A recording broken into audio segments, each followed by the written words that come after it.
오늘은 우리가 적당한 안정감을 얻는 대신 죽을 때까지 계속해서 돈을 추앙하고 결국에는 더 가난해질 수밖에 없는 이유를 부자 아빠, 가난한 아빠 책의 내용을 통해서 안내해 드리려고 합니다.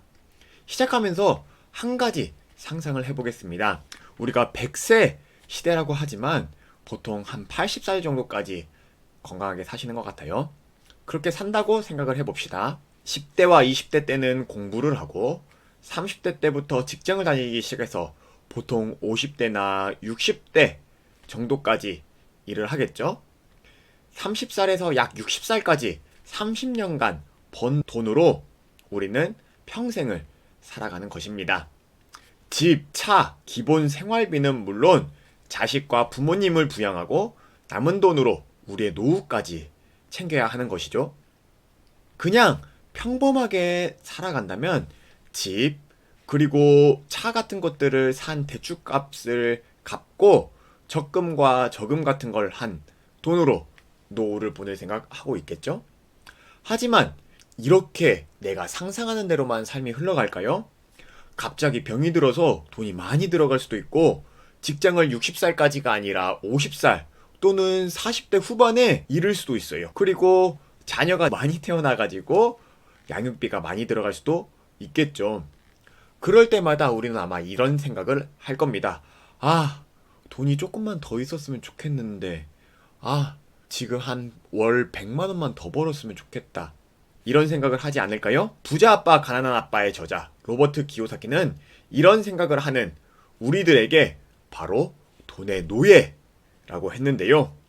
어린 로버트 기요사키가 부자 아빠와 이야기를 한 스토리를 전해드리면서 왜 이렇게 말했는지 이유를 한번 살펴보겠습니다. 부자 아빠는 로버트에게 이렇게 말했습니다. 얘야, 가난한 사람들과 중산층은 돈을 위해 일을 한단다. 하지만 그 사람들이 내게 더 많은 돈을 받는다고 그 문제가 해결될까? 그 사람들의 돈 문제 말이야. 더 큰 집을 사, 더 나은 차를 사, 멋진 옷을 사면서 또 다른 빚과 소비를 위해 돈을 사용하겠지. 그러면서 돈은 또 모자랄 테고 말이야. 돈을 더 받는 것은 근본적인 해결책이 아니란다. 더 많은 옷을 얻는다고 돈 문제를 해결할 수 있다고 생각하는 것은 큰 착각이란다. 돈을 많이 버는 것이 우리의 돈 문제를 해결해준다면 대부분 사람들이 더 나은 직장, 연금, 주식, 부동산 이런 것에 관심을 가지면 살지 않겠지. 돈을 더 벌 필요가 없다면 주식, 부동산에 누가 관심을 갖겠니? 하지만 현실을 봐라. 사람들은 계속 돈을 더 벌고 싶어.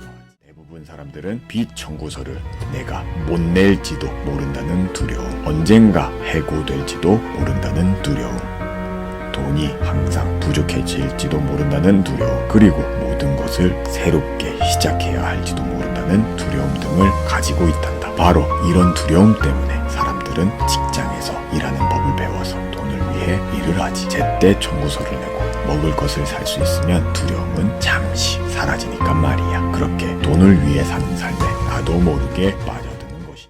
자, 제가 시작하며 적당한 안정감이라고 이야기했던 거 떠오르시나요? 그 안정감은 돈에 대해서 두려움과 걱정 이런 것들을 잠시 미뤄둘 수 있는 월급에서 오는 것이었습니다. 하지만 월급이 끊긴다면 어떻게 될까요? 직업이 사라지면 돈이 없게 되고 자연스럽게 내가 행복하지 않게 되거나 살기 어렵게 될 것이라는 두려움, 이 우리를 평생토록 부자가 되지 못하게 막는 족쇄가 됩니다. 이 두려움의 진정한 정체는 무엇일까요? 가장 먼저 감정의 뜻을 알아야 하는데요. 감정의 어원은 이모션입니다. 이모션은 에너지인 모션을 줄임말이라고 해요. 바로 행동을 하게 만드는 에너지, 그것이 감정이라는 뜻이죠. 그래서 우리는 감정에 사로잡혀서 행동을 하게 되고 이 행동이 쌓이고 쌓여서 우리의 삶이 됩니다. 돈에 대한 두려운 감정을 지니고서 하는 행동들이 모이고 모여서 돈을 위해서 어쩔 수 없이 돈만 벌려고 살게 되는 사람이 되는 것이죠. 로버트 기요사키의 돈의 노예라는 말은 이런 생각에서 시작이 되는 것입니다. 그럼 어떻게 돈의 노예에서 벗어날 수 있을까요? 이 돈의 노예에서 벗어나기 위해서는 돈의 본질에 대해서 정확히 알아야겠죠? 로버트 기요사키의 부자 아빠는 어린 로버트에게 이렇게 이야기를 합니다. 얘야, 돈은 진짜가 아니란다. 부자들은 돈을 만들지. 돈이 진짜라고 생각하면 할수록 너는 그 돈을 위해 열심히 일을 하게 될 거다. 하지만 돈이 진짜가 아님을 깨닫게 되면 더 부자가 될 수 있을 것이야. 완전 제 뼈를 때리는 말이었어요. 주식, 인스타, 블로그, 부동산 등등 모두 돈을 보면서 실천하는 것이었거든요. 여러분들도 돈 벌고 부자 돼서 조금 더 행복하기 위해서 지금 이 영상을 보고 있는 거 아닐까요? 그럼 돈이 진짜가 아니면 대체 뭔데요? 로버트, 돈은 그저 우리끼리 합의한 약속일 뿐이야. 돈이 오갈 때 자세히 와보렴. 집을 사고 팔 때 돈이 움직이는 것이 아니라 서류가 움직이고 약속이 확인되면 내 통장의 숫자가 찍히지. 진짜 돈이 움직이는 건 아니야. 주식 거래도 마찬가지지. 매입, 매도, 손짓 하나로 일이 처리가 돼.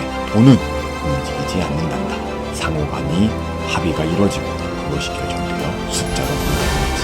돈이라는 숫자는 우리가 합의한 약속일 뿐이야. 사람, 그리고 약속. 여러분, 그렇기 때문에 우리는 돈에 초점을 두는 것이 아니라 사람에 초점을 두어야 합니다. 돈이라는 숫자가 실체가 아니고 사람과의 약속이 실체이기 때문이죠. 나라는 사람과 상대방 그리고 모두가 함께하는 사회를 볼 수 있어야 합니다. 나 스스로는 부자가 되기 위한 지식인 금융지식을 확장하고 돈과 관련된 내 감정을 잘 다스리며 상대방과는 공정하게 거래를 하려고 하고 약속을 잘 지키는 것이 중요한 것입니다. 부에 관련된 정도를 걷는 것이죠. 결국 중심은 다시 돌고 돌아 무지를 깨고 두려움을 다스리는 것이 정말 중요하다는 말입니다. 부자 아빠 가난한 아빠 책에서는 왜 금융 지식을 배워야 하는가? 왜 돈을 얻기 위해 일하지 말고 교훈을 얻기 위해 일하라고 하는가? 등 돈을 알고 돈에 대한 두려움을 다스리기 위한 것을 계속적으로 반복해서 들려주고 있습니다. 다른 이야기지만 같은 메시지를 여러 번 전달하고 있어요. 왜냐면 그것이 정말로 부자가 되는 길이기 때문입니다.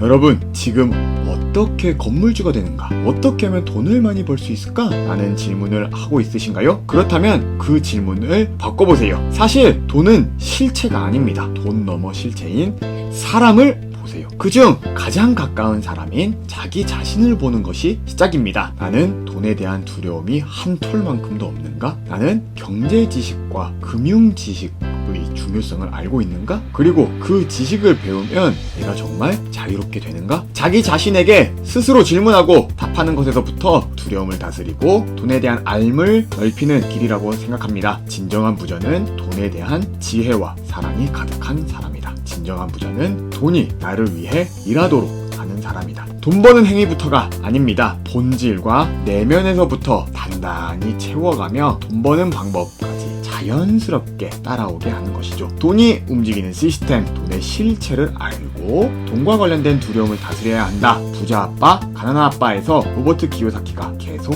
이야기하는 것입니다. 다소 긴 내용일 수 있지만 돈의 실체, 진짜 부자가 되는 비밀이 함축적으로 담겨 있습니다. 여러분들이 구독하시고 보고 또 보면서 모두가 정말로 진짜 부자가 되길 바랍니다. 돈만 많은 부자가 아니라요. 부의 모든 것 디올.